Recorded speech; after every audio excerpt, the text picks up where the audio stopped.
And they're up. Prince Carlo, Doña Leonora moving a party outside. Speed to riches in between runners. Then Dreaming again. Primavera sneaking in down on the inside. Taste and See.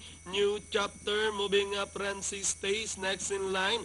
And running second last is Moneyman, and Pansy Pool is running at the tail of the field as they round a 3-part mile pole. Two runners fighting it out for the lead. We have Dan Camañero on Primavera, Dennis Camañero on Dreaming again in a 1-2 position, and now fighting it out for the lead. Running in third, Doña Leonora, and running by the railport now, New Chapter, Taste and See. Renzi stays sorry outside is Speed to Riches. Running third last, Prince Carlo. Second last is Moneyman, and Pansy Pool pass approaching on the outside as they head towards the last 600. The order, we have Dreaming again leading the field, moving up to take second now, and getting closer is the favorite Doña Leonora. Dropping back in third, Primavera. New Chapter remains in fourth, moving up by the rail. Renzi stays. Prince Carlo is sorry outside. Speed to Riches fading out.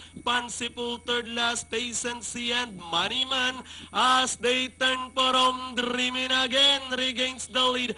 Doña Leonora opted to run on the inside and on the outside once again. Primavera with the last 150 more to run. Dreaming again over Doña Leonora. Primavera once again to take second. With the last 50 meters, it's Dreaming again.